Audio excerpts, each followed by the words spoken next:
Pagi, Bu. Selamat pagi, Bu. Iya, ini sudah 70, mungkin bisa kita mulai atau mau tunggu paling tidak 5 menit lagi? Boleh, Bu, tunggu Ya, Bu, 5 5 menit lagi, Bu. Masih ada Iya, 11 orang izin teman-teman biar dihubungi dulu, Bu, sebentar oleh iya, PJ-nya. saya tunggu dulu.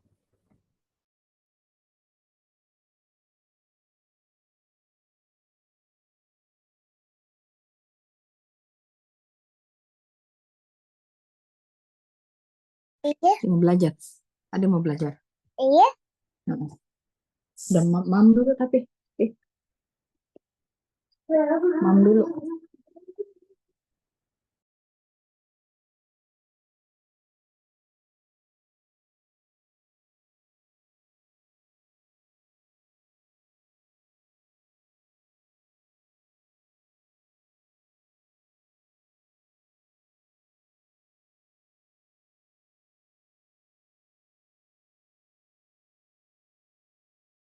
Iya, 15 menit lewat, dan saya lihat ini sudah lumayan ya, sudah 79, jadi kurang saya 78.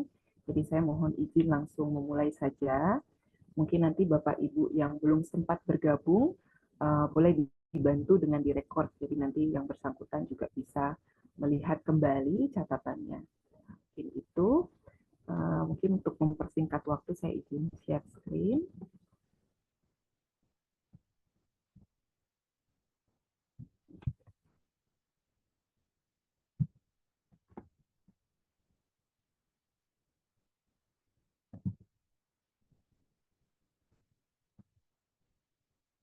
Iya, mohon izin Bapak Ibu, apakah di layarnya sudah terlihat share screen-nya? Sudah terlihat, Ibu. Sudah, Bu. Iya, terima kasih banyak. Saya izin memulai ya, ini topik untuk yang kromosom.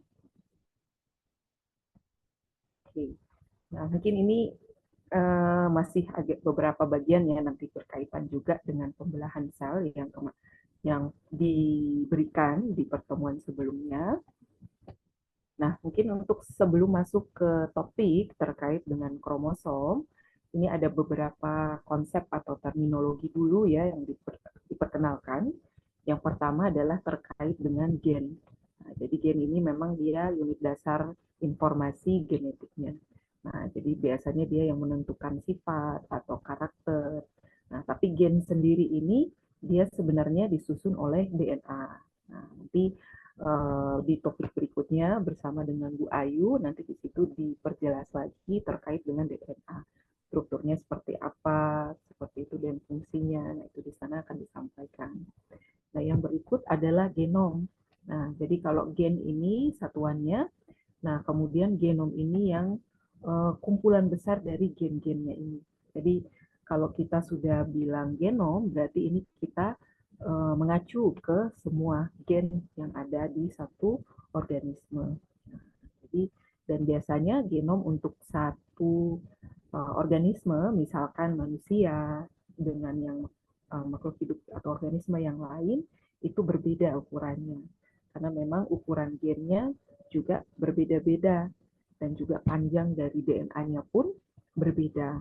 Nah, makanya kalau misalkan nih saya kasih contoh seperti genom punyanya kita manusia dibandingkan dengan mungkin organisme yang jauh lebih sederhana seperti bakteri yang lain ataupun yang lain yang masuk ke tipe sel prokariot. Nah, itu agak sedikit beda kompleksnya karena memang dari sisi ukuran genomnya juga berbeda. Nah, makanya mereka tidak ada yang tidak punya kromosom seperti kita, tapi kalau kita yang organisme kompleks kita punya. Karena memang untuk dipadatkan ya struktur dari gennya ini. Karena kalau tidak dipadatkan, itu jumlahnya bahkan sampai bisa 6,37 gigabase pair. Nah, jadi ini memang sangat panjang sekali. Jadi kalau mau masuk di sel kita, juga biasanya dia perlu dipadatkan. Nah, kemudian yang paling kecil sekali ini ada DNA RNA. Jadi memang ini penyusunnya si gen ini ada DNA ataupun RNA. Nah, ini biasanya memang fungsinya untuk sintesis protein. Nah, mungkin nanti ketika belajar tentang sentral dogma, Nah, di sana nanti akan diinformasikan ya terkait dengan proses sintesis proteinnya. Nah, kemudian ini mungkin kemarin ada alel juga ya, ini sempat saya sepertinya belum ya. Nah, tapi nanti ada penjelasannya tersendiri lagi. Tapi alel ini sebenarnya dia mengacu ke kopian gen yang ibaratnya gen yang sama, tapi satu kopinya dari ayahnya, satu kopinya dari ibunya. Nah, jadi ada yang dikatakan sifatnya homozigot kalau misalkan kondisinya sama, tapi kalau misalkan dia berbeda, dia disebutnya heterozigot. Nah, nanti saya akan jelaskan maksudnya berbeda atau samanya itu seperti apa. Nah, kemudian ada juga genotip di sini atau genotipe. Nah, ini juga mengacu ke komposisi alelnya. Ya, jadi susunan-susunannya itu ke satu individu. Tapi kalau kita sudah ngomong ke karakteristik luar, nah itu kita ngomong fenotip. Jadi bentuk ekspresinya ya. Jadi misalkan oh gen A dia untuk menentukan katakanlah rambut si individu. Nah, jadi ini kita sudah kalau kita ngomongin gennya, kita ngomongin genotipnya. Tapi kita ngomong rambutnya berarti kita ngomong fenotipnya. Jadi karakter luar hasil dari ekspresi dari si genotipenya itu. Jadi susunan struktur DNA-nya. Jadi ini yang tadi saya maksudkan sebagai homozigot sama hetero. Jadi homozigot ini kalau misalkan dia memperoleh kopian alelnya yang sama. Ya, jadi biasanya kan dari individu dari asal orang tuanya ya itu biasanya pasti juga ada kumpulan alelnya sendiri ya. Tapi ketika dia didistribusikan ke sel keturunannya pasti hanya salah satunya ya yang dipilihkan. Nah, itu yang secara acak diteruskan juga dan biasanya kalau misalkan kopian yang dia peroleh ini sama antara dari kromosom yang satu dengan yang lain, nah misalkan seperti ini kita sebutnya homozigot. Tetapi kalau misalkan berbeda, nah maka ini heterozigot. Nah, mungkin kalau Bapak Ibu lihat di sini ada yang dianotasikan ya sebagai A yang besar, kemudian A yang kecil. Nah, ini kalau di dalam genetik kita bilangnya ini ada yang sifatnya dominan, kalau yang kecil ini yang resesif. Nah, itu biasanya diberikan kode ya ataupun simbolnya seperti ini. Jadi kalau yang pakai huruf kapital dia yang dominan, tapi kalau yang pakai huruf kecil, nah ini yang resesif. Nah kemudian ini yang terkait dengan fenotipe dan juga genotip. Nah ini yang tadi saya maksudkan ya. Jadi kalau misalkan kita berbicara ya tentang susunan dari gennya ya, karena biasanya satu gen itu pasti dia punya susunannya beda-beda. Misalkan bahkan gen yang sama punya saya dan juga punya dari Bapak Ibu juga pasti berbeda.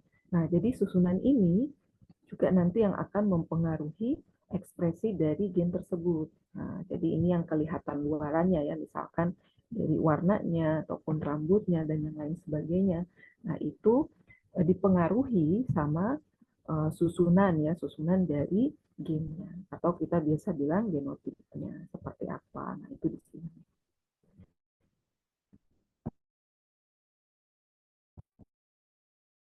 Kromosom. Nah, jadi kromosom ini sebenarnya dia struktur seperti benang ya. Nah, benang panjang seperti yang digambarkan di skema diagram di sini. Nah, tapi sebenarnya ini di dalamnya terdiri dari struktur DNA. Jadi singkat sederhananya kita bilang kromosom ini sebenarnya DNA yang dipadatkan. Nah, jadi dia panjang banget, tapi sebenarnya yang susunan yang panjang sedemikian rupa ini dia adalah struktur DNA. Jadi untaian DNA yang kalau kita di manusia itu DNA-nya dia double helix ya, jadi dia untaiannya ganda. Jadi ada yang posisinya di atas, ada yang di bawah. Nah, mungkin kalau secara detail DNA-nya kita ya strukturnya, kemudian untaiannya. Nah, nanti ini sama Bu Ayu akan dijelaskan lebih lanjut di sana. Nah, tapi kalau untuk kromosom di sini yang ingin diinformasikan bahwa dia biasanya DNA yang sepanjang ini yang tadi sempat diinformasikan di slide sebelumnya, dia sampai beberapa gigabase ya. Jadi itu biasanya dipadatkan jadi seperti ini. Nah, dan biasanya untuk memadatkan begitu panjang ada protein yang disebut dengan histon ya di sini. Nah, jadi histon ini memang dia fungsinya sebagai untuk bantu packaging ya. Jadi bantu untuk dia madetin si DNA. Nah, karena kalau dengan kondisinya yang begitu panjang, tentunya tidak bisa muat di ukuran sel kita ya. Apalagi secara spesifik bukan dia menuhin satu sel, tapi hanya di bagian nukleusnya saja. Nah, jadi dengan space yang sekecil itu ya tentunya untukannya terlebih dahulu. Nah, itu yang menggunakan protein yang kita sebut sebagai protein histone. Nah, jadi dia fungsinya untuk memadatkan.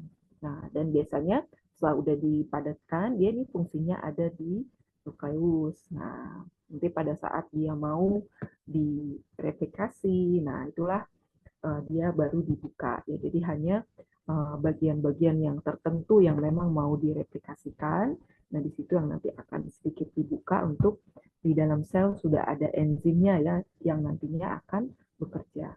Nah, mungkin nanti kalau Bapak Ibu diterangkan di bab terkait replikasi DNA, nah di situ nanti akan lebih jelas ya.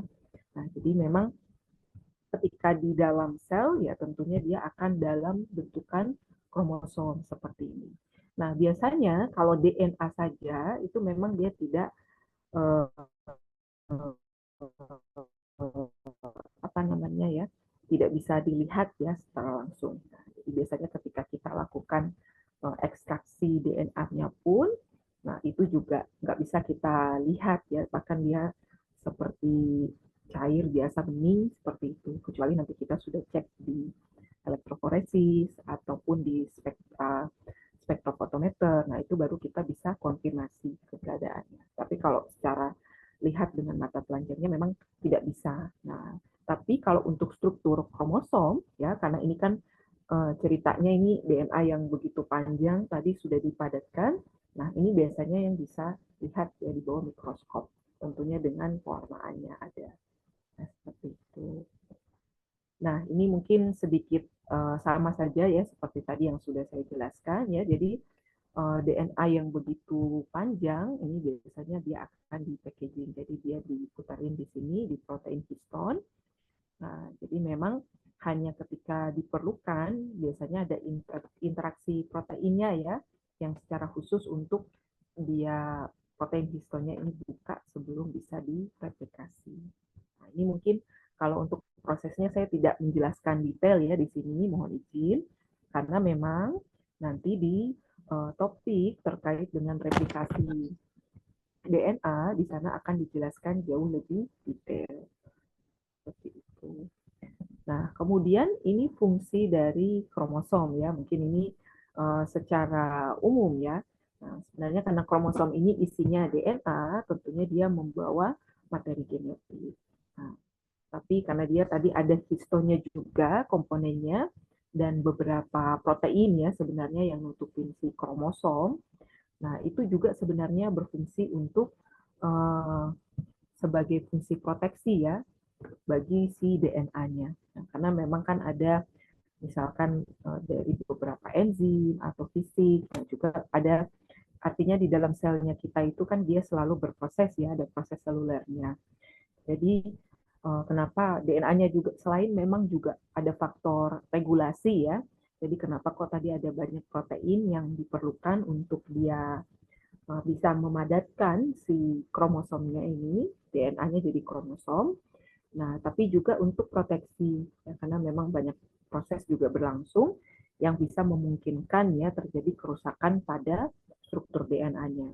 Nah, seperti yang kita sudah bahas sebelumnya di pembalahan sel, tentunya kalau ada kerusakan ya sel memang ketika bisa ditangani akan di-handle, tapi kalau tidak bisa, tentunya harus segera diterminasi ya prosesnya, sehingga tidak diteruskan. Nah, tapi salah satu mekanismenya untuk proteksi si DNA tersebut, itu juga ada protein histonnya. Ya, jadi tidak sehingga selain proteksi juga tidak sembarang bisa diakses. Jadi hanya ketika memang akan dilakukan proses replikasi saja, baru dia akan terbuka. Nah, kemudian juga selama pembelahan sel, seperti yang kemarin sudah sempat saya jelaskan ya, itu kan biasanya ada benang spindle-nya, dia nanti nempel di bagian tengah-tengah. Ya, jadi yang kita sebut sentroma. Nah, mungkin kalau Bapak Ibu agak sedikit lupa, ini biasanya di bagian sini. Ini kebetulan tidak dikasih ya, biasanya di beberapa diagram.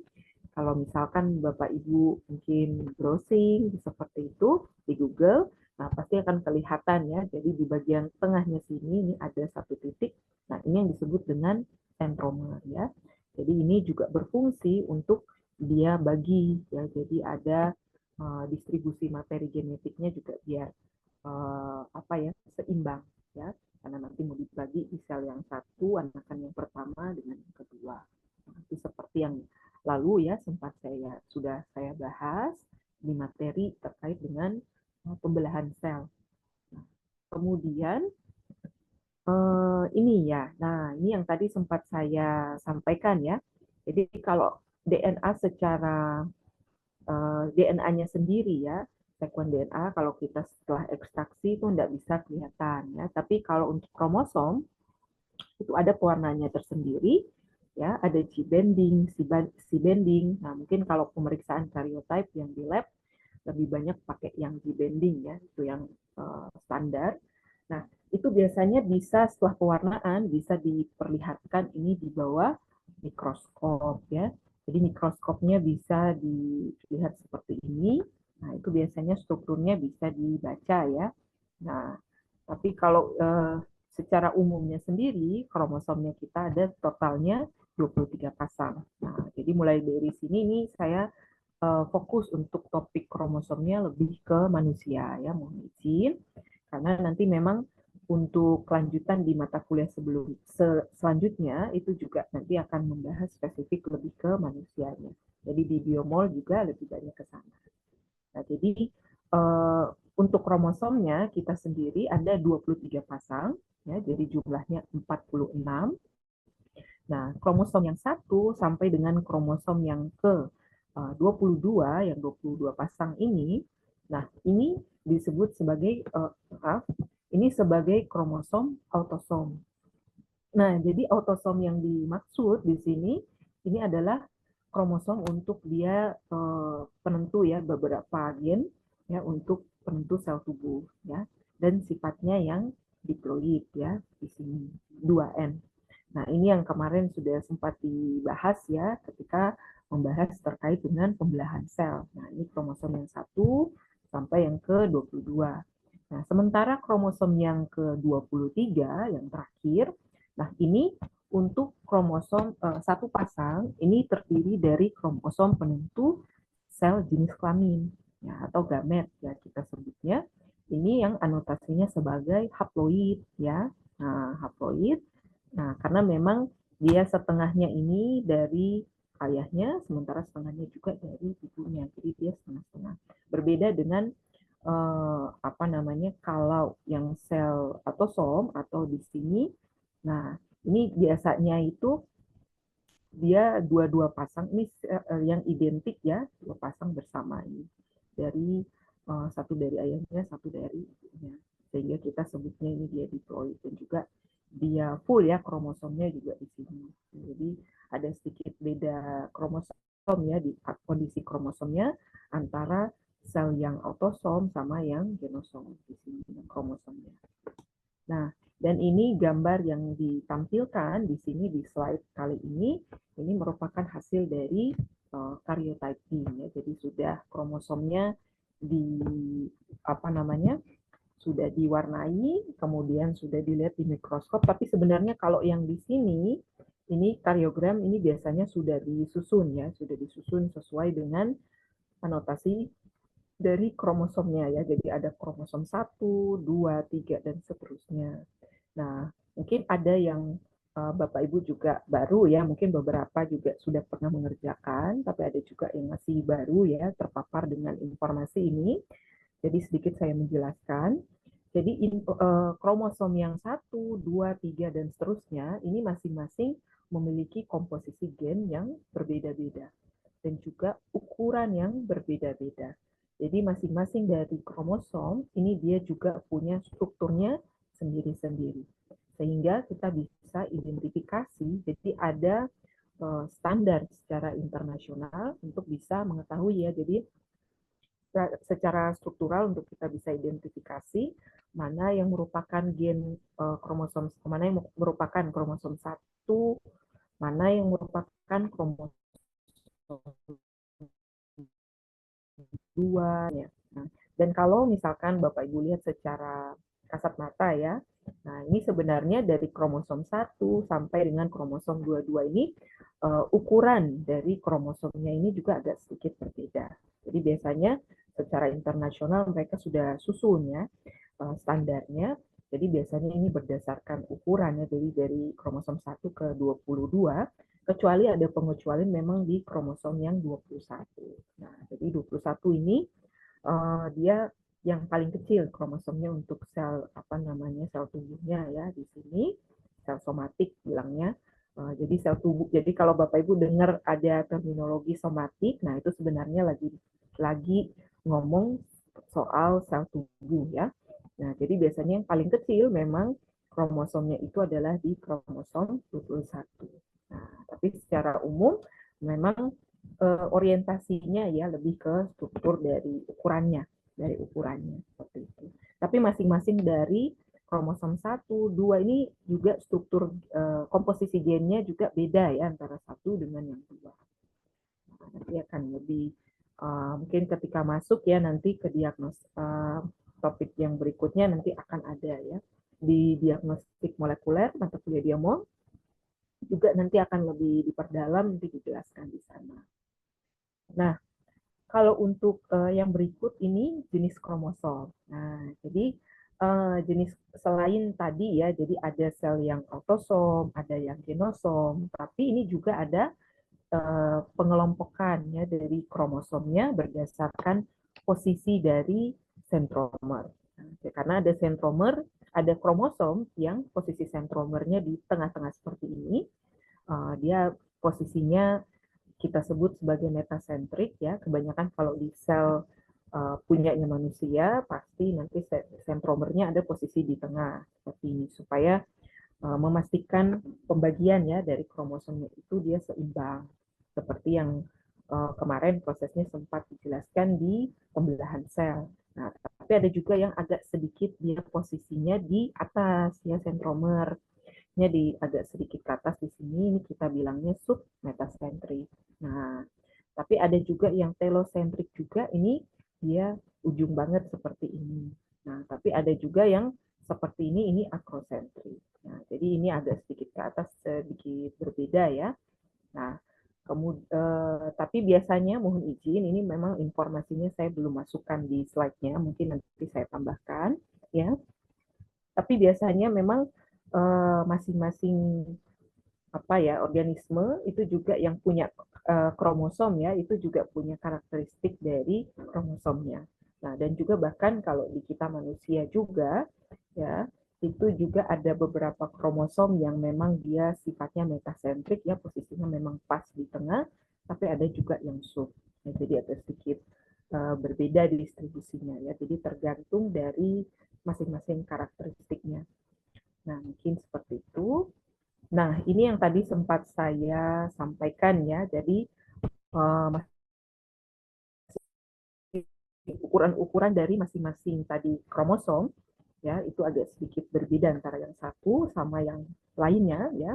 Tapi memang ini secara garis besar itu biasanya memang dia agak sedikit lebih ke ukuran ya. Tapi agak sedikit berbeda di sini yang di kromosom yang terakhir-terakhirnya. Ini kebetulan ini ukuran yang pastinya ya, tapi nanti coba saya cek lagi kalau memang ada update ya. Tapi biasanya ini memang yang udah fix ya, memang dari yang udah setelah dibuktikan ya dengan berbagai studi ya. Jadi memang ada ukurannya untuk pasang basanya dari masing-masing kromosom. Karena memang jumlah gen ya dari masing-masing kromosomnya juga ada sedikit berbeda seperti itu. Tuh. Nah, kemudian yang saya sampaikan di sini, nah ini sebenarnya struktur dari si kromosom ya. Jadi mungkin kalau misalkan Bapak Ibu lihat sekilas di sini kan ataupun di skema diagram ya yang banyak tadi juga itu seolah-olah hanya bentuknya X seperti ini ya, tapi sebenarnya dia punya struktur ya. Jadi struktur ini yang membantu nantinya mengidentifikasi. Jadi mana yang merupakan kromosom 1, mana yang kromosom 2. Meskipun sebenarnya sekarang untuk proses identifikasi itu biasanya sudah ada software ya yang membantu. Jadi hasil dari mikroskopisnya itu bisa langsung pada saat mau dibuatkan ya, ini namanya kariogram. Nah itu biasanya sudah ada software-nya yang langsung bisa juga sekarang sudah dikembangkan untuk identifikasi mana yang kromosom 1, mana yang kromosom 2 dan seterusnya. Nah tapi itu pun dia bagaimana sih kok dia bisa menentukan? Nah, karena memang ada strukturnya di sini. Nah, jadi misal struktur yang paling depan itu adalah di sini lengan ya atau arm. Nah, ini ada lengan di atasnya itu lengan yang P dan di bawahnya lengan yang Q. Nah, makanya di sini kan ada lengan P, kemudian yang di bawahnya ini ada lengan Q. Nah, jadi dua ini seperti ini. Nah, kemudian sesudah lengan, nah ini juga ada yang disebut dengan region ya atau daerahnya. Nah, ini strukturnya ya, jadi seperti ini. Jadi satu dulu bagian dalamnya dulu, dari dalamnya baru keluar dua. Nah, begitu juga di sini ada band ya. Nah, kalau band ini untuk strukturnya agak sedikit beda ya antara di lengan P sama juga di lengan Q. Nah, di sini mungkin yang saya gambarkan kalau di skema ini memang ini secara umum, tapi biasanya untuk masing-masing kromosom dia punya strukturnya agak sedikit berbeda. Nah, nanti ketika kita mendalami ya, ketika di topik terkait karyotyping-nya, itu teknik diagnostiknya untuk kelainan kromosom, nanti akan dipelajari Bapak Ibu di diagnostik molekuler. Nah, nanti di sana akan lebih rinci. Nah, kemudian di sini ada subband, ya. Jadi subbandnya itu dari masing-masing band ini dia kalau Bapak Ibu perhatikan dia sendiri-sendiri. Dan biasanya memang perhitungan untuk penomorannya ya itu dia dari bagian dalam ke luar. Nah, ini juga sama dalam ke luar, ini juga sama. Ya. Jadi tergantung kalau Bapak Ibu perhatikan ini sebenarnya ada tergantung di sini ada bagian dari DNA-nya yang agak lebih terang, ada juga yang gelap. Jadi terang gelap. Nah, karena memang ini seperti struktur yang di sini. Nah, ini mungkin agak sedikit ini karena memang gambar langsungnya, tapi di sini kalau diperhatikan ada gelap, ada terang, ada gelap, ada terang. Nah, di sini. Nah, ini nanti mungkin kalau belajar langsung tekniknya yang karyotyping di sana akan lebih detail. Nah, tapi intinya di sini ada struktur seperti ini ya.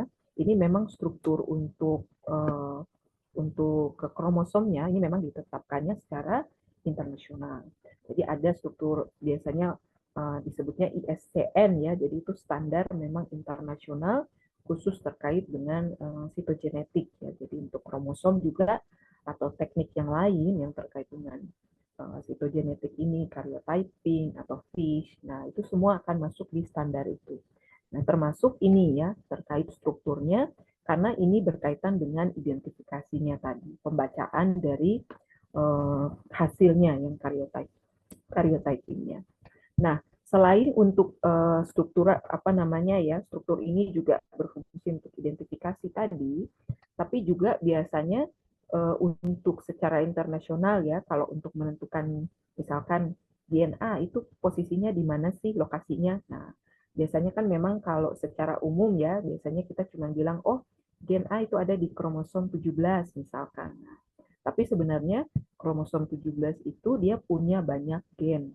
Nah, sehingga secara internasional untuk menunjukkan lokasi dari si gennya ini spesifik di bagian mananya kromosom 17, nah biasanya itu dia akan dikasih anotasi seperti ini.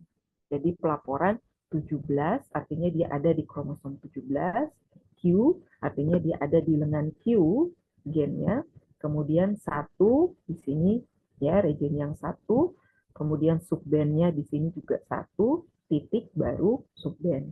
Nah, jadi ini apa namanya sudah nomenklaturnya dituliskan seperti ini.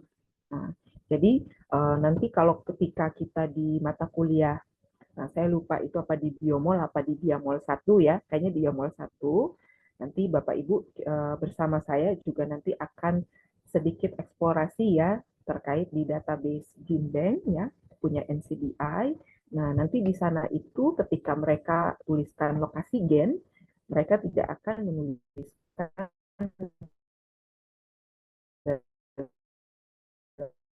hanya penulisannya seperti ini. Jadi semoga nanti kalau ketika dituliskan seperti ini, Bapak Ibu sudah langsung dapat gambaran, oh yang dimaksud ya, itu adalah dia ada di kromosom sekian, dengan sekian, nah, seperti itu. Nah, tapi biasanya sih secara umum saja ya, kita bilangnya, oh ya udah dia ada di kromosom 17, seperti itu. Tapi kalau butuh detail, biasanya beberapa tempat ataupun publikasi, nah itu pasti akan menginformasikannya seperti ini. Nah, jadi mudah-mudahan tidak bingung ya ketika kok ketika diminta lokasi dikasih infonya seperti ini. Nah, karena memang ini sesuai dengan penulisan nomenklatur untuk lokasi ya dari sebuah gen dalam kromosom. Nah, seperti itu. Nah, mungkin ini sedikit review aja ya. Jadi seperti tadi ya yang sudah kita pelajari, jadi sebenarnya kromosom ini kan dia jadi bukan kromosom dalam DNA ya, tapi DNA yang di dalam kromosom. Ya, jadi karena kromosom ini kan yang keseluruhannya yang udah dipadatin, tapi kalau DNA dia penyusunnya. Jadi semoga tidak terbolak-balik ya, karena kadang ada juga yang suka campur-campur antara kromosom dengan DNA. Nah, yang berikutnya ini terkait dengan kelainan ya. Jadi kalau tadi secara struktural ya sudah kita sebutkan. Nah, sekarang terkait dengan kelainannya. Jadi kelainan kromosom. Nah, tentu kalau kita membicarakan kelainan berarti pastinya ada suatu kesalahan ya atau error terhadap si kromosom tersebut. Nah, dan biasanya itu kejadian kesalahan atau error yang menyebabkan kelainan ini biasanya kadang ya ada juga karena memang ada error di proses pembuatan sel telur atau sperma, ini yang kemarin sudah kita bahas, yaitu pada proses meiosisnya.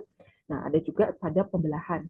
Nah, jadi perkembangan awal janin yang dimaksud adalah pada pembelahannya atau mitosisnya di awal. Ya, itu biasanya juga kesalahan di sana yang tidak difix lalu dibawa sehingga berlangsungnya terjadi kelainan kromosom tersebut. Nah, tapi kelainan kromosom sendiri mungkin kalau secara awam kita tahunya aja kelainan kromosom, tapi sebenarnya dia juga ada perbedaannya ya. Jadi ada kelainan kromosom yang terjadi secara struktural atau strukturnya yang bermasalah, tapi ada juga yang mungkin secara kromosomnya sendiri tidak masalah, tapi ada jumlahnya yang berbeda dengan yang kondisi normal. Nah, karena tadi sudah saya sebutkan, yang normalnya kalau di kita manusia, kromosomnya itu dia berjumlah 46. Ya, jadi ada 22 pasang untuk yang sel tubuh atau somatik, ada yang satu pasangnya lagi itu untuk penentu jenis kelamin atau sel gametnya. Ya, tapi kalau beda dari itu ya tentunya ada kelainan yang menimbulkan kelainan. Nah, nanti saya akan jelaskan satu-satu. Nah, pertama kita lihat dulu penyebabnya apa ya. Jadi yang pertama, kalau untuk kelainan yang numerik ya dari sisi jumlah, kenapa sampai bisa terjadi kelainan itu biasanya dari segregasi kromosom. Nah, ini nanti saya jelaskan yang dimaksud dengan segregasinya itu seperti apa ya. Itu biasanya, nah ini kebetulan ada slide-nya ya. Jadi misalkan di sini, kalau Bapak Ibu masih ingat, ini gambar terkait saya sampaikan di pertemuan sebelumnya. Jadi biasanya kalau Bapak Ibu masih ingat, itu di dalam sel kan nanti materi genetiknya pasti akan dibagi ya. Jadi misalkan dari tahapan metafase, itu benang spindle-nya nempel, terus dia posisinya di tengah, kan tujuannya mau dibagi ya. Jadi sebagian ada ke anakan sel yang pertama, ada sebagian ke anakan sel yang kedua. Nah, jadi kalau misalkan terjadi error di situ sehingga pembagiannya tidak sesuai ya, tidak ini, nah itu yang biasanya akan menyebabkan kelainan yang pertama tadi, yang numerik. Nah, sehingga banyak kasus yang kelainan kromosom yang secara numerik ini terjadi, yang ada aneuploidi, triploidi, tetra. Nah, ini macam-macam yang disebutkan di sini. Nah, itu lebih banyak karena kejadian ya segregasi kromosomnya yang terjadi error ya di sana. Nah, lain halnya dengan yang struktural. Jadi kalau misalkan kelainan yang kromosom yang struktural ya, ini lebih ke internal si kromosomnya yang terjadi kerusakan. Nah, itu biasanya lebih banyak ke kerusakan dari si DNA-nya ya.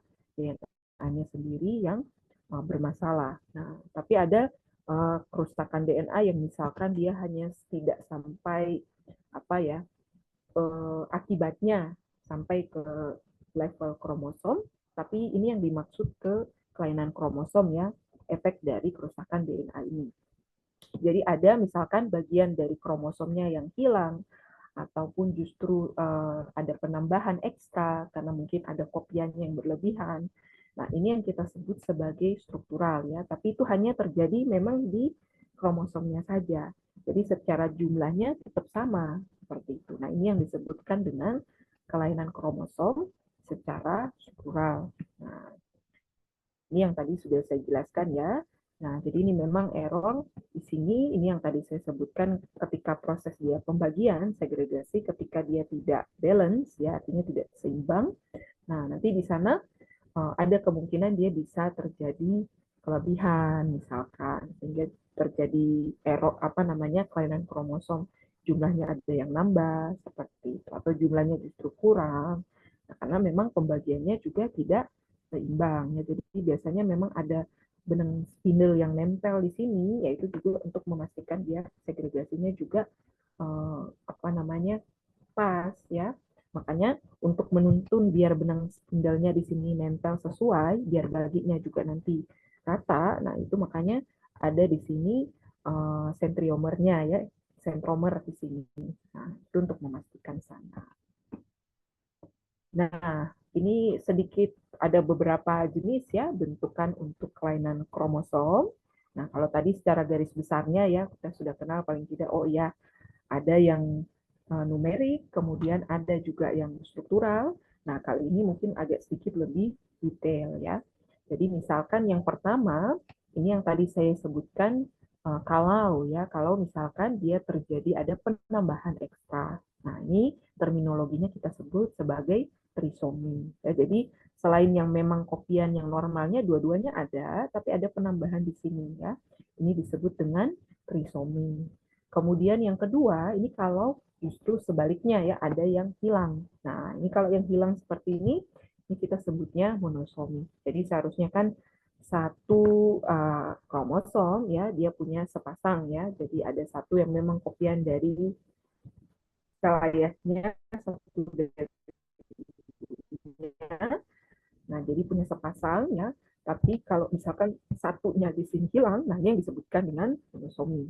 Nah, kemudian juga ada focal duplication ya, jadi duplikasi yang kita bilangnya vokal ya. Jadi vokal ini bermaksud dia hanya internal ya, jadi yang disebut dengan vokal maksudnya dia hanya internal di satu kromosom tertentu itu saja. Jadi di sini misalkan dia ada duplikasi, jadi seharusnya kan dia sudah nyampe di sini ya. Nah, tapi dia ada penambahan ekstranya lagi di bawah. Nah, ini juga disebut ada duplikasi. Nah, kemudian kalau yang ini vokal delesi ya, jadi ada bagian di sini yang dia hilang ya, jadi terhapus ya, jadi tidak masuk ketika dia bentuk jadi kromosom. Nah, kemudian yang agak sedikit menarik itu adalah kopi yang nomor yang E. Nah, jadi ini kejadian ya disebut kopi neutral loss of heterozygosity ya, jadi heterogennya ya, ini yang hilang ya. Jadi mungkin sedikit menjelaskan. Jadi biasanya seperti yang sudah saya sampaikan sebelumnya ya di pembelahan sel, karena kita kan punya dua kopi ya. Jadi ada satu kopi misalkan yang kromosom yang sama ini, tapi satu versi dari ayahnya, satu dari ibunya. Nah, biasanya dengan adanya kedua versi kopian ini bisa memastikan ada gennya itu heterogen sifatnya. Ya, jadi untuk menghindari kondisi yang penyakit autosomal recessive disorder ya. Nah, seperti itu kita mau hindari itu sehingga biasanya dengan adanya heterogen ini, nah itu akan membantu. Namun ada beberapa kondisi ketika salah satu kopian ya, katakanlah kopian dari ibunya misalkan hilang. Nah, seperti itu kadang ada mekanisme di dalam selnya ya yang dia menutupi ya kehilangan itu dengan dia mengcopy, dia menduplikasi bagian dari kopian yang tidak hilang. Jadi misalkan kopian yang tidak hilang adalah kopian dari ayahnya, nah itu bagian dari situ akan dia copy untuk nutupin ke sebelah. Nah, makanya jadinya netral kan. Nah, tapi karena ini kopiannya sama ya dari garis ayahnya dari itu sama, sehingga disebutnya meskipun dia menutupi, tapi sebenarnya dia kehilangan heterogenenya ya dari si gennya itu, dari bagian kromosomnya. Nah, jadi ada memang beberapa penyakit juga yang jatuhnya bisa terekspresikan karena kejadian ini, karena memang dia hanya dari satu kopian yang berhasil didapatkan saja. Nah, jadi kalau kopian tersebut misalkan gennya bagus, gennya normal, tidak ada kerusakan, tidak masalah. Tapi kalau misalkan dia justru mengandung gen-gen resesif, ya terutama yang kopiannya itu misalkan bermasalah yang berkaitan dengan penyakit, nah itu bisa diekspresikan, ya. Itu biasanya di sini. Meskipun secara struktural ya, kalau dilihat apa namanya, itu sebenarnya kelihatannya seolah-olah dia oh iya sama aja di sini jumlahnya sama, tidak ada ini, tapi sebenarnya ada komponen secara struktural di bagian sininya yang berbeda. Jadi bukan dia ngambil dari dua kedua orang tuanya ya, ayah ibunya bukan, tapi ini hanya dari salah satunya saja. Nah, kemudian di sini juga ada inversi ya. Jadi ini inversi itu dari bagian yang sama. Nah, seperti tadi sudah saya jelaskan, biasanya ada dalam satu gen itu biasanya dia punya susunannya ya dari atas sampai bawah. Nah, makanya tadi sempat saya jelaskan terlebih dahulu. Nah, tapi ketika susunan itu misalkan bertukar tempat ya seperti dalam kasus seperti ini inversi, nah itu juga bisa menyebabkan kelainan kromosom. Nah, karena biasanya satu gen yang di sini itu dia sudah punya lokasinya dan biasanya memang dia akan berinteraksi juga ya sama gen-gen yang lain yang mungkin posisinya dia tidak ada di kromosom tersebut tapi di kromosom lain. Nah, tapi ketika sudah berpindah ya tentunya akan menyebabkan apa namanya miskomunikasi ya antara gen yang satu dengan yang lain, mempengaruhi juga ekspresi dari gennya. Nah, begitu juga translokasi ya, ini ketika ada bagian yang berpindah. Nah, jadi di sini tapi dia pindahnya ke kopian gen yang kopian kromosom yang beda. Nah, ini kita sebutnya translokasi ya. Jadi translokasinya ini kalau misalkan bagian yang sama saling bertukar, berarti disebutnya balance ya karena jumlah yang sama dia berpindah ke tempat yang lain. Kecuali yang ini ya. Jadi kecuali yang ini misalkan dia cuma pindah satu arah saja ya, tapi yang bagian sininya tidak ditutupi ya dengan bagian dari kromosom lain ya yang pindah. Nah, ini translokasi ya, tapi disebutnya unbalance, jadi tidak seimbang. Nah, jadi seperti itu. Nah, mungkin tadi agak sedikit lebih banyak ya, tapi secara intinya kelainan kromosom itu sifatnya ada yang bersifat delesi, jadi ada bagiannya yang hilang, ada juga yang duplikasi, yang terjadi penambahan, ada juga inversi ya, yang tadi kebalikan, dia balik, tapi sebenarnya ini masih di satu kromosom yang sama, tapi ada juga yang substitusi. Nah, ini substitusi ini yang dia pindah ya. Jadi ada beberapa literatur yang mungkin membahasakannya ya sebagai substitusi, tapi ada juga literatur yang membahasakannya translokasi, tapi dia bilangnya ambulans seperti ini. Ya, tapi kalau di sini dia bilangnya ke apa namanya substitusi ya, dia pindah ke sini. Nah, tapi sebenarnya ini kondisinya sama, dia pindah ke sini ya. Kemudian translokasi, jadi translokasi ini dia yang tukeran tadi ya. Jadi mungkin biar tidak bingung ya, makanya saya informasikan. Jadi khawatirnya mungkin nanti Bapak Ibu juga browsing dan untuk membaca-baca lalu menemukan cara penyebutan ya dari kelainan kromosomnya juga agak sedikit berbeda yang dari yang saya sampaikan, makanya sekedar saya menambahkan ya informasi terkait dengan penamaan ya. Tapi pada dasarnya itu. Jadi ada kelainan yang bentukannya delesi, ada kelainan yang bentukannya duplikasi, ada juga kelainan yang bentukannya inversi, translokasi dan substitusi ya, jadi sama. Nah, kemudian ini masuk ke kelainannya ya. Jadi kalau tadi secara konsep, jadi kelainannya itu ada apa-apa aja bentuknya untuk kromosom. Sekarang kita lihat ke contoh ya. Jadi contoh dari kelainan kromosom tersebut. Nah, ini yang pertama untuk kejadian yang delesi ya. Jadi salah satunya adalah Sri-Duket syndrome ya. Jadi ini memang dia kelainannya ada pada kromosom 5 ya. Jadi di bagian dari lengan P, jadi bagian yang paling atas dari kromosomnya itu dia ada yang di delesi ya. Jadi ada bagiannya yang hilang seperti ini ya. Jadi bagian yang hilang karena kalau kita bilang ada bagian kromosomnya yang hilang, tentunya tidak berarti bukan hanya 1-2 gen ya, pasti ada beberapa gen di sana yang tidak ada. Nah, tentunya ketika gen tersebut hilang di bagian sini, pastinya dia akan mempengaruhi interaksi dari gennya, ya, sehingga ada menimbulkan berbagai kondisi ya pada kasus ini dari Sri-Duket syndrome ini. Nah, jadi salah satunya itu adalah tangisannya ya yang tinggi ya, makanya Sri-Duket syndrome ini juga punya nama cat's cry syndrome ya. Jadi suara tangisannya yang seperti kucing ya, jadi agak sedikit tinggi seperti itu.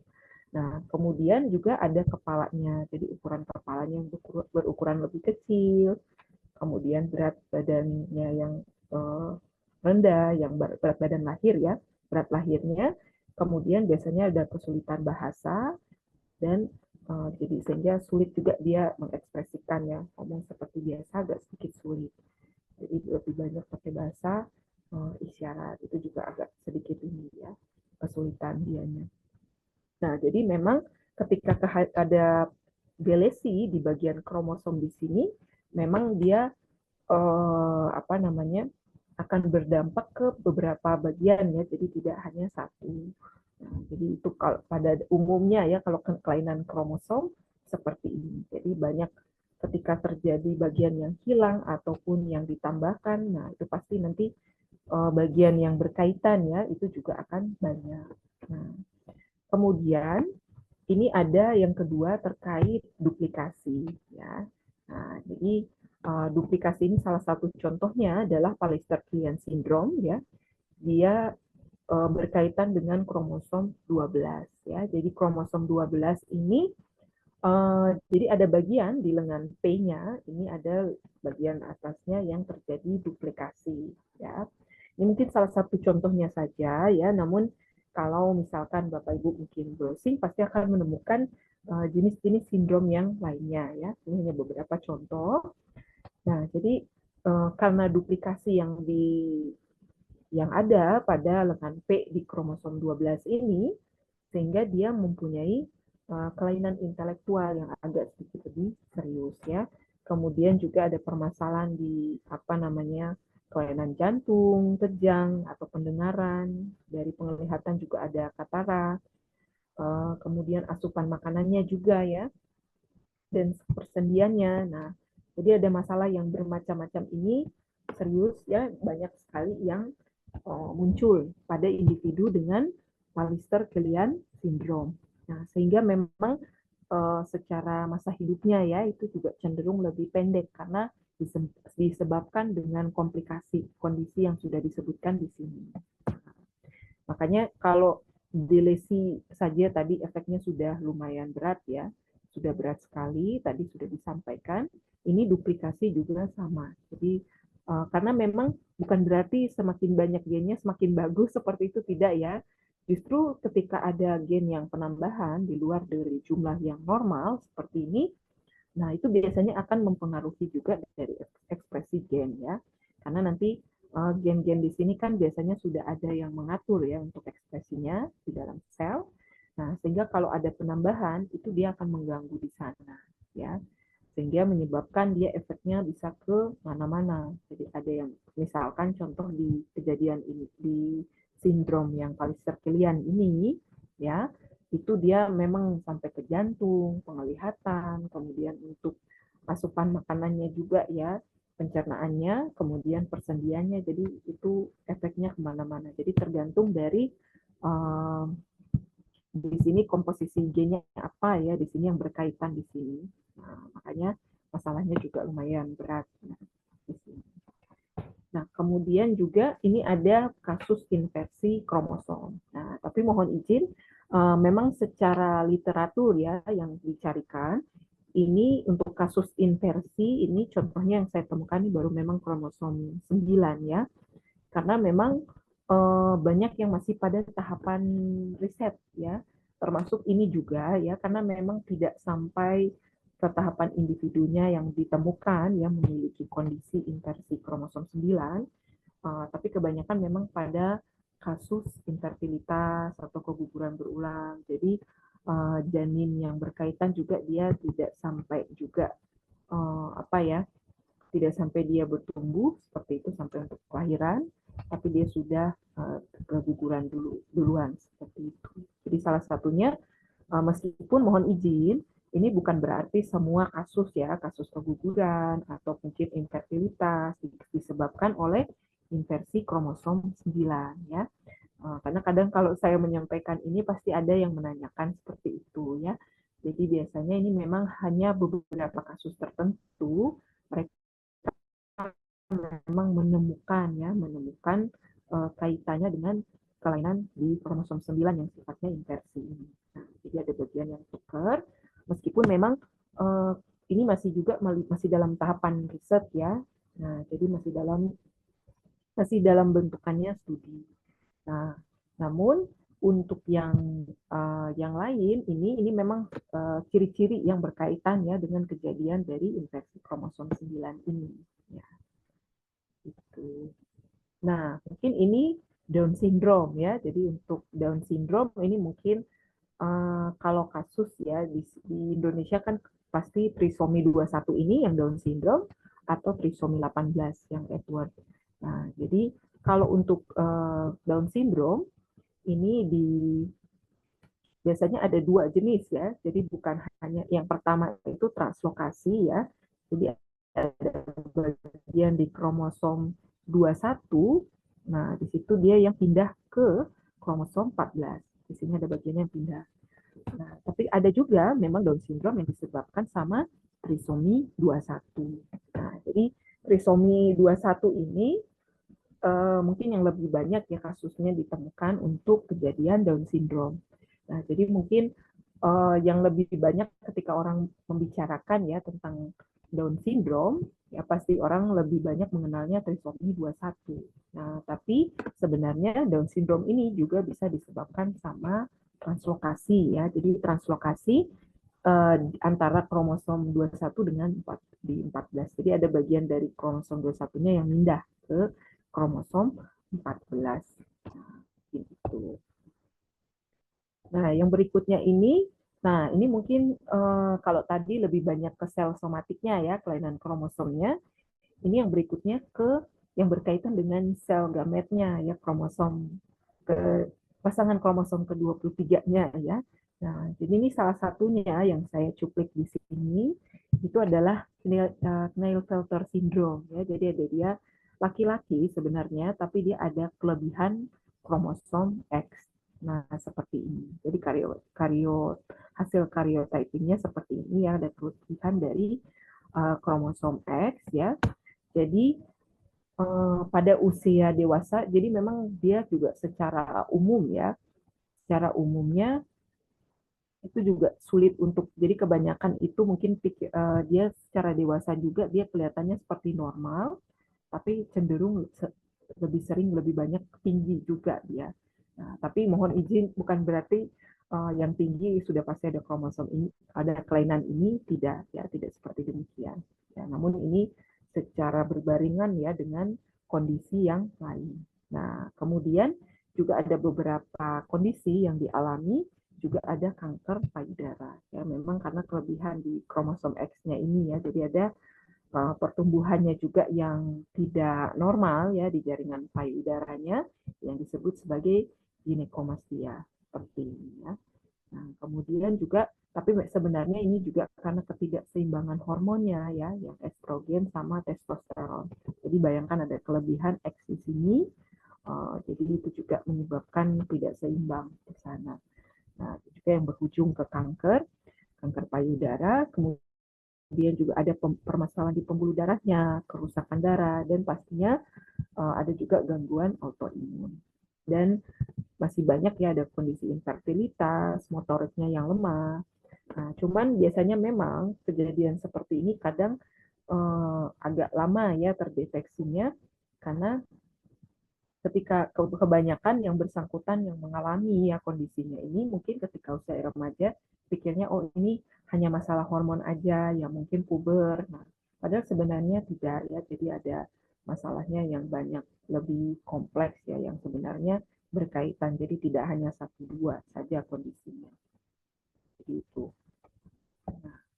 Nah, mungkin untuk yang diagnosa kelainan kromosom ya mohon izin, ini mungkin kalau di beberapa waktu yang lalu ya, jadi di angkatan yang mungkin kelas-kelas sebelumnya yang biomol, ini masih saya informasikan ya, karena memang masih dijadikan satu ya, belum ada topiknya tersendiri terpisah di biomol. Nah, namun dari tahun kemarin ya, dari angkatan yang sebelumnya, sebelum kelas ini, nah itu sebenarnya sudah dipisahkan. Jadi ada topiknya terkait diagnosa kelainan kromosom yang nanti secara detail ya akan dibahas nanti di diagnostik molekuler 1. Nah, sehingga mohon izin pada topik yang kali ini ya, pertemuan kali ini saya bersama Bapak Ibu mungkin saya tidak membahas terlebih dahulu. Jadi biar nanti akan lebih detailnya ya akan dibahas di mata kuliah diagnostik molekuler 1, sehingga nanti tidak terjadi pengulangan juga. Dan kalaupun saya bahas biasanya akan lebih baik ya, jadi lebih detail nanti di sana dibahas sehingga akan lebih dapat gambaran yang jauh lebih jelas nanti di sana akan disampaikan. Karena terus terang ini juga sebenarnya awalnya hanya sekedar dicuplik saja ya untuk penyampaiannya. Namun sebenarnya kalau untuk kelainan kromosom ini diagnosanya cukup banyak ya. Jadi tidak hanya kalau yang sekarang itu ada teknik namanya cell-free DNA analysis ya, atau kadang penyebutannya disebut NIPT, tapi ada juga karyotyping ya kalau yang secara lumrah yang dual type yang udah lebih banyak standar yang dipakai. Nah, tapi juga ada FISH juga ada. Itu dia hampir sama dengan karyotyping ya, seperti hasil yang sebelumnya sempat di paparan saya sampaikan, tapi memang dia menggunakan fluoresen. Nah, jadi di situ ada markernya.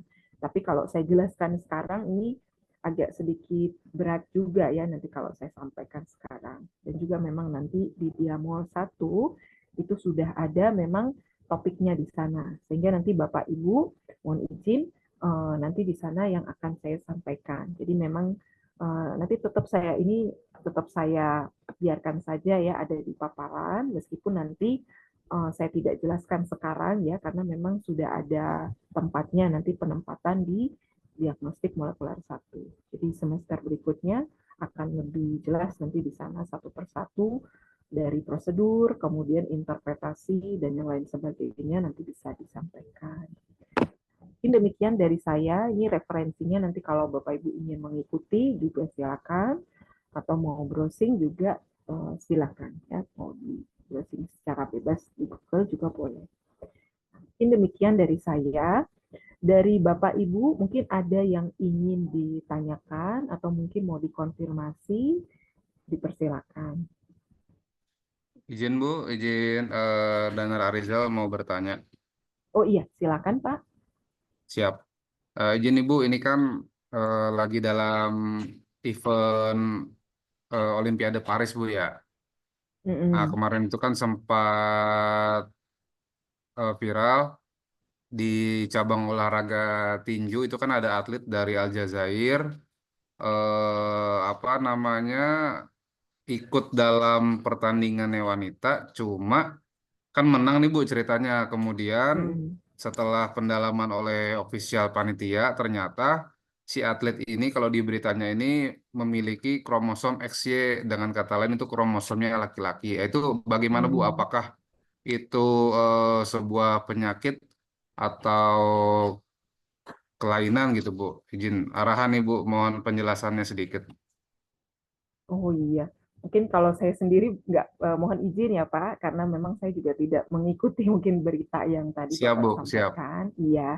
Nah, tapi memang mungkin ada berkaitan juga dengan kalau memang secara kromosomnya ya, karena memang ada berbagai ini karena pendalaman ya, mungkin pendalamannya juga saya belum mengikuti ke sana.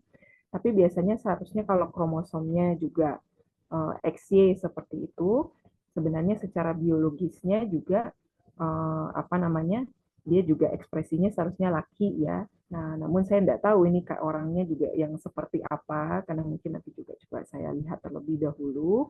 Nah, tapi biasanya kalau sekarang juga ada yang apa namanya, biasanya kan melakukan operasi dan yang lain sebagainya. Jadi itu mungkin yang tidak bisa saya konfirmasi.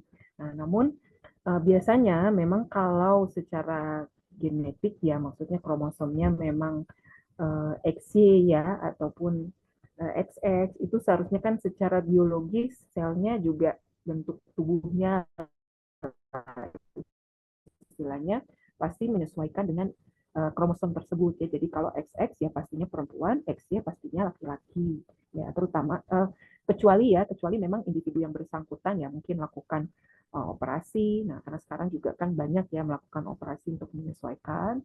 Nah, tapi kalau memang kelainan ya yang dimaksud sebenarnya tidak ya, karena biasanya ya sebagai contoh ini ya, kelebihan dari kromosom X ya, tapi sebenarnya dia itu XY. Nah, tapi memang secara struktur tubuhnya itu dia tetap dia laki-laki seperti itu. Nah, bahkan ada satu saya lupa namanya apa. Nah, itu juga ada kelebihan ada kromosom yang satunya lagi tapi strukturnya tetap seperti normal meskipun apa namanya ada struktur yang lain ya yang tentunya secara hormonalnya pasti disebabkan ya penambahan misalkan. Nah, tapi kalau memang secara kromosomnya setelah diperiksa harus normal seperti ini ya, seharusnya tidak ada permasalahan ya secara biologis atau secara struktur tubuhnya itu tidak masalah. Tapi biasanya sih seperti itu, saya tidak tahu apakah memang dia mungkin menjalankan operasi atau bagaimana. Tapi kalau kita bicara kaitannya ya, mungkin ini karena lagi bahas tentang kromosom, biasanya kalau memang dia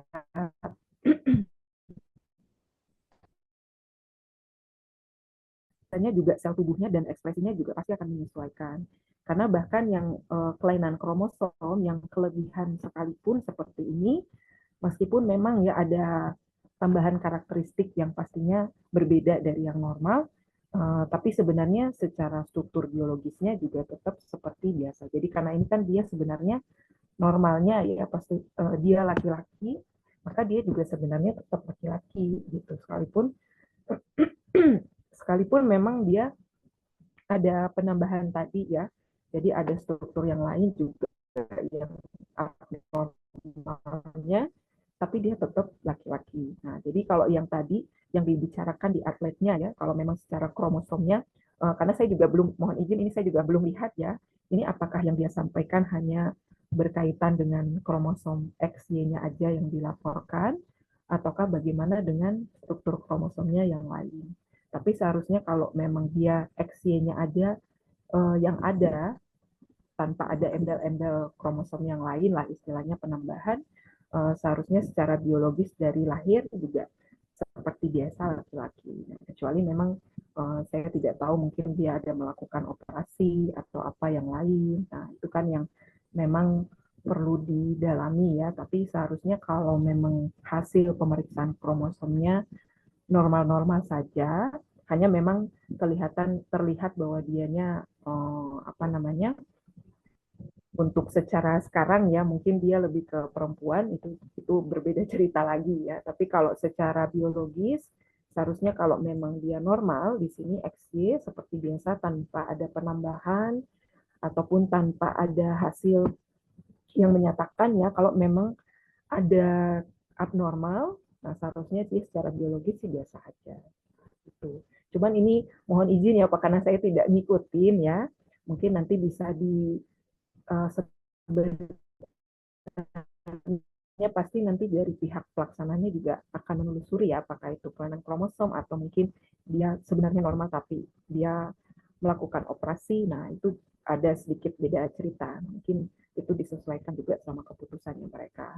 Hanya memang kalau dari aspek genetik ya, dari aspek genetiknya untuk molekuler, seharusnya kalau tidak ada kelainan ya dari kromosomnya, dia juga lahirnya biologisnya seperti biasa.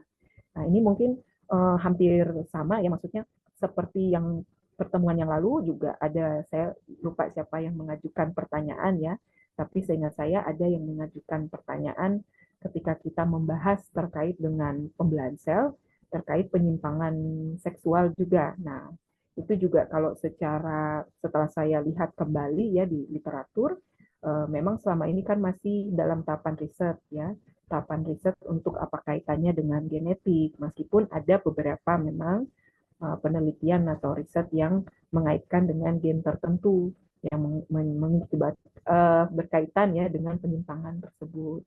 Nah, namun mohon izin, memang secara biologisnya yang naturalnya ya alaminya, memang tidak ada gen yang menentukan orientasi ya, orientasi ini nanti bakal jadi homo gennya kalau kayak gini, ini gen yang ini nanti menentukan jadi dia misalkan lesbi seperti itu tidak ada ya, tidak ada gen yang mengatur soal itu. Nah, jadi sehingga memang secara riset juga dia masih belum bisa membuktikan ya apakah memang ada kaitan dengan gen atau enggak. Meskipun memang beberapa ya studi sudah mencoba melakukan untuk melihat beberapa gen yang kira-kira mungkin berkaitan ke sana. Nah, namun secara gamblang untuk sudah difix bahwa oh ini ada kaitannya dengan genetik itu tidak ya, tidak demikian. Nah, kalau untuk tadi pertanyaannya seperti itu ya Pak, jadi mohon izin ini karena saya tidak mengikuti ya, jadi tidak bisa bilang langsung seperti apa. Namun karena kalau informasi sementara kan hanya dilaporkannya terkait dengan kromosomnya ya. Namun belum diinformasikan apakah memang hasil pemeriksaan kromosom itu yang dia miliki ya peserta tersebut apakah ada kelainan atau tidak. Karena kalau memang meskipun kromosomnya XY, tapi kalau misalkan tidak ada penambahan misalkan di kromosom ini juga tidak bisa kita bilang ya itu karena kelainan ya. Nah, bisa saja juga mungkin dia karena dia melakukan operasi, nah itu juga bisa. Artinya intervensinya dari luar. Jadi bukan karena memang kromosomnya yang berperan di situ sehingga mungkin dia penampilannya seperti perempuan. Karena saya juga belum pernah melihat ini orangnya seperti apa ya. Nah, karena misalkan yang di sini juga ya yang kromosomnya XY juga sebenarnya dia laki-laki ya, meskipun dia tidak benar-benar juga kayak perempuannya juga ya, karena dia tetap secara biologisnya juga tetap laki-laki. Karena memang yang normalnya ya dia sebenarnya laki-laki, hanya kelebihannya itu di kromosom X-nya. Nah, seperti itu. Jadi itu memang perlu ditelusuri ya, maksudnya itu emang karena ini yang dilaporkannya kan hanya hasil kromosom jenis kelaminnya saja, tapi tidak secara detail dibilangnya ini apakah dia ada kelainan atau tidak. Nah, namun kalau memang secara pemberitaan ya, pemberitaan hanya melaporkan terkait dengan hasil dari apa namanya kromosom yang gametnya yang ke-23 hanya bilang itu XY, berarti ada kemungkinan sih memang di luar dari itu. Jadi bukan berkaitan dengan kelainan kromosom, bukan, tapi mungkin ada intervensi juga dari yang bersangkutan. Tapi itu tidak bisa secara pasti ya, sebelum nanti informasi lebih lanjutnya mungkin mereka perlu banyak diselidiki dulu, dikonfirmasi. Nah, mungkin demikian Pak. Siap, terima kasih Bu Kris, izin Bu arahannya. Iya, iya. Mungkin dari Bapak Ibu yang lain juga ada yang ingin menanyakan, dipersilakan. Mohon izin Bu, ingin bertanya. Oh iya, silakan. Ini ada 2, tapi mungkin boleh salah satunya dulu. Perkenalkan Bu, nama saya Rangga. Ada 2 pertanyaan yang ingin saya tanyakan. Iya, Yang silakan. pertama itu, apakah pemeriksaan karyotyping itu untuk menentukan jumlah kromosom saja, atau bisa sampai ke tahapan pemeriksaan kelainan kromosom seperti ada delesi atau inversi dan insersi? Itu yang pertama. Lalu yang kedua, tadi seperti yang Ibu jelaskan, untuk kelainan kromosom yang dengan sampai menimbulkan penyakit ginekomastia, itu bila si penderita dilakukan pengangkatan jaringan payudara atau operasi, adakah kemungkinan jaringan itu akan terbentuk lagi atau muncul lagi seperti itu, Ibu? Itu saja ingin saya tanyakan. Terima kasih. Iya, terima kasih banyak Pak. Mohon izin ya, kalau untuk pemeriksaan, nah ini biasanya memang kalau di karyotyping ini agak sedikit sulit kalau untuk yang inversi, yang terutama yang struktural ya, itu agak, karena biasanya kan dia perlu spesifik ya di bagian-bagian tertentu, kecuali memang yang agak sedikit besar, nah itu memang bisa diperlihatkan ya kan. Sebagai contoh, misalkan kalau translokasi seperti ini yang langsung kelihatan, nah ini agak masih bisa kita lihat lewat karyotyping juga tidak apa-apa, masih bisa kelihatan. Tapi memang ada beberapa yang mungkin porsi bagiannya agak lebih kecil ya, itu agak sedikit sulit memang kalau untuk lewat karyotyping. Sehingga biasanya itu langsung pakai marker, pakai FISH. Nah, di sana itu jauh lebih detail, jadi langsung bisa detect memang tujuan yang mau kita deteksinya itu kita bisa lihat di sana. Nah, itu. Kemudian kalau untuk di sini ya, biasanya itu memang yang lebih biasanya lebih apa namanya, yang di treatmentnya itu memang biasanya untuk pembengkakan ini bisa dilakukan pengangkatan juga. Nah, namun kalau untuk nanti dia kondisinya kembali atau tidak, nah ini belum, mungkin perlu saya pastikan terlebih dahulu, karena kondisi ini kan dia berkaitan bukan hanya ibaratnya apa ya. Nah, kalau yang sifat ini kan memang bukan karena, biasanya kan ada faktor luar ya.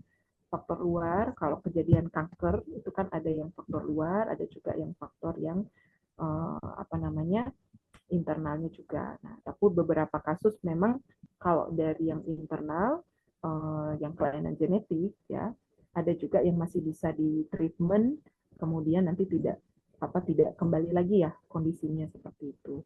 Nah, tapi ada juga kan yang berkaitan dengan ekspresi gen dari beberapa sel ya, yang disebabkan karena memang bukan apa ya, bukan karena faktor luar tadi, tapi juga karena dari dalamnya. Nah, tapi ini perlu saya konfirmasi terlebih dahulu, mohon izin Pak, karena ini agak sedikit berbeda-beda beberapa literaturnya. Jadi mungkin kalau yang secara umum biasanya sih tidak masalah, tapi ini kan kita lagi membicarakan kanker payudara yang atau yang ginekomastia ini, yang memang dia berkaitan dengan kelainan kromosom. Ya, jadi itu perlu saya konfirmasi terlebih dahulu. Jadi mungkin mohon izin Pak, ini mungkin sementara apa namanya, pertanyaan untuk bagian konfirmasinya ya, saya tampung terlebih dahulu. Nah, tapi memang karena ada kelainan kromosom ini juga ya. Nah, jadi dan kelainan hormon ini maksud saya, tapi ketidakseimbangan hormon ini yang sampai mengarah ke pembengkakan jaringan payudaranya ini juga kan tidak, ibaratnya bukan langsung ya. Biasanya sih kalau yang selama ini literatur yang sudah saya baca ya, memang untuk memanage supaya dia tidak kembali lagi ya, selain dilakukan operasi untuk pengangkatan, tapi biasanya yang bersangkutan di sini yang mengalami si sindrom ini juga karena memang kan kejadian dari pembengkakan ya jaringan payudaranya ini disebabkan karena ketidakseimbangan hormonnya ya, yang estrogen sama testosteron. Nah, biasanya selain dilakukan tadi ya pengangkatan, tapi untuk memastikan ya dia tidak kembali seperti itu, nah biasanya hormon ini juga akan dilakukan terapi hormon ya. Jadi untuk memastikan menjaga keseimbangan dari hormon ini. Karena tentunya kalau tidak ibaratnya apa ya, tidak dijaga juga ya keseimbangan hormonnya, ya balik lagi sel kanker atau jaringan payudaranya bisa bengkak lagi ya, karena memang tidak seimbang kan. Nah, sehingga salah satunya yang mereka lakukan biasanya mereka lakukan terapi ya, terapi hormonal.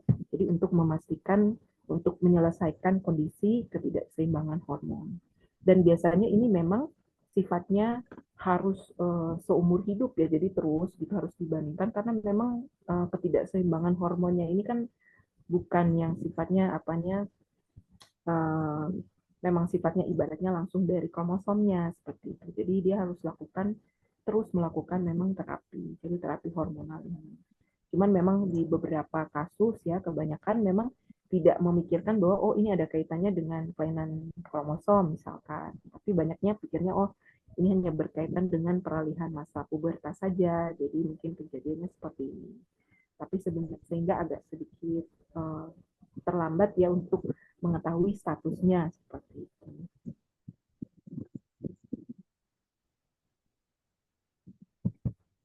Iya, mungkin Baik, terima demikian kasih, Pak. Bu. Iya, tapi nanti coba saya cross check kembali ya. Tapi dari yang sementara saya baca seperti itu. Jadi biasanya memang kalau sudah terjadi yang kanker yang payudaranya ya, karena pembengkakan ya pasti mereka lakukan pengangkatan. Namun untuk memastikan itu tidak kembali lagi ya, biasanya dibarengi juga dengan terapi hormonalnya. Jadi dikontrol untuk hormon estrogen dan testosteronnya juga dia tetap terjaga ya keseimbangannya. Karena kalau itu sampai tidak seimbang ya pasti balik lagi nanti sel jaringan payudaranya bengkak lagi. Baik, Ibu. Terima kasih. Iya.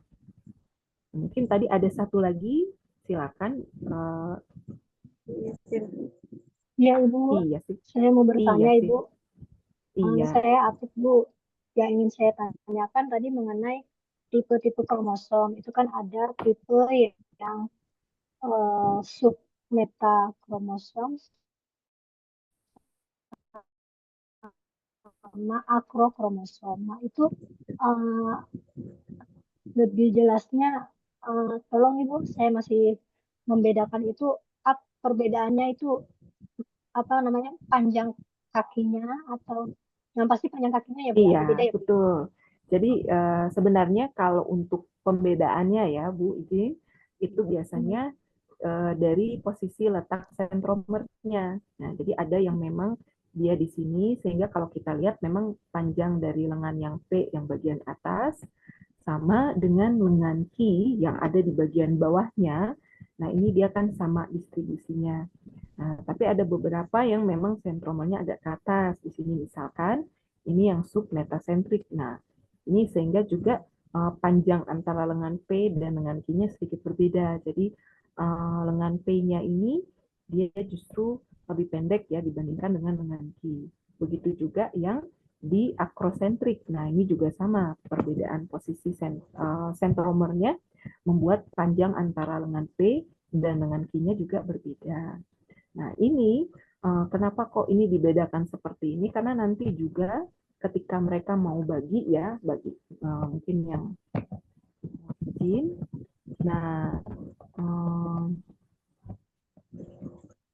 Nah, ini nanti misalkan di sini, nanti dia akan mempengaruhi ketika dia mau bagi nanti untuk kromosomnya ketika dia pembelahan sel. Nah, itu nanti kan pembelahan selnya itu dia nempel ya di sentromernya.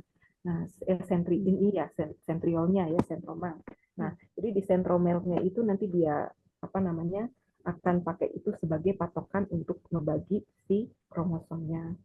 Jadi memang yang membuat dia beda adalah dari letak dari sentromernya tadi. Nah, dari satu jenis kromosom dengan kromosom yang lain. Karena memang efeknya juga nanti ketika dia mau bagi si materi genetiknya, nah itu juga nanti agak sedikit beda distribusi ya antara yang lengan P sama lengan Q-nya. Nah, ini agak sedikit beda. Nah, sehingga memang biasanya ini kebetulan mohon izin bukan agak sedikit banyak ya informasinya, tapi ada beberapa memang kromosom yang punya ciri-cirinya sebagai metasentrik tipenya, ada juga yang submetasentrik. Nah, itu juga beberapa kromosom bahkan di kita manusia juga tidak hanya satu jenis tok metasentriknya saja tidak. Jadi ada yang metasentrik, ada juga yang submetasentrik. Nah, tapi memang ini memudahkan untuk pengklasifikasiannya juga dan juga selain pengklasifikasian juga akan mempermudah identifikasinya tadi misalkan. Iya, Ibu, terima kasih penjelasannya, Bu. Iya. Oke. Izin Bapak Ibu, mungkin sebelum lanjut, mau konfirmasi ini nanti Bu Ayu sama Pak Maro, apakah sudah ada mungkin konfirmasi nanti beliau berdua akan masuk di jam berapa? Saya khawatir sudah mungkin ada janji ya sama beliau berdua, tapi ini saya waktunya malah molor, jadi saya konfirmasi terlebih dahulu. Izin Bu, Bu Ayu jam 1 Bu. Oh iya, baik. Kalau Pak Kalau Maro, Pak Maro diganti hari Senin Bu, cuma jamnya lagi menyesuaikan beliau. oke, siap. Oke, baik. Mungkin demikian ya dari saya. Nanti kalau misalkan Bapak Ibu ada pertanyaan lagi ya, nanti boleh disampaikan, bisa kita bahas.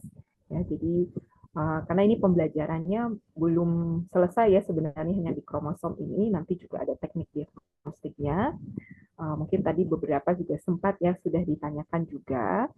Namun akan lebih detail untuk pemeriksaannya nanti di diagnostik molekuler 1.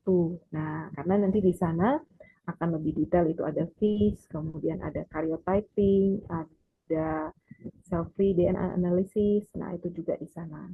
Jadi di situ bahkan ada macam-macam lagi ya, apalagi untuk yang apa namanya sebelum itu juga biasanya ada pemeriksaannya juga ya untuk pemeriksaan kelainan kromosom.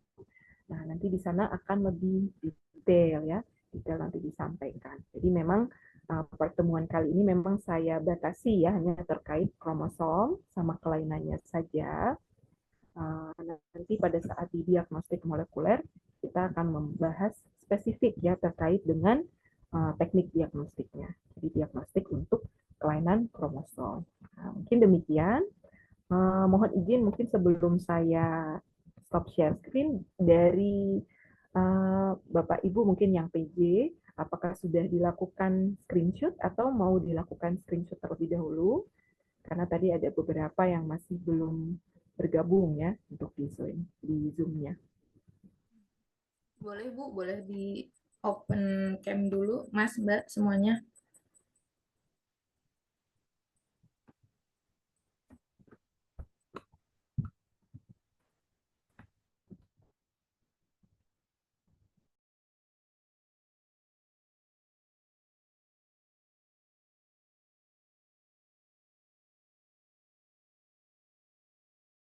Oke.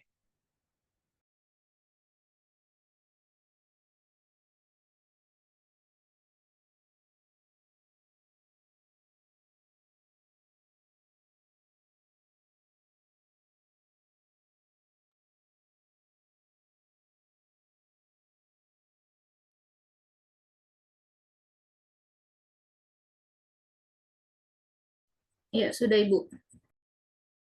Iya, terima kasih banyak. Saya mohon maaf kalau misalkan ada yang kurang berkenan yang disampaikan. Mohon izin apabila nanti Bapak Ibu juga ada yang ingin ditanyakan atau dikonfirmasi, silakan boleh dititip via Bapak Ibunya yang PJ. Namun kalau memang mau nanti di pertemuan berikutnya dengan saya juga baru dibahas juga tidak masalah. Nah, mungkin pertemuan kali ini saya cukupkan terlebih dahulu. Saya mohon izin untuk pamit di Zoom.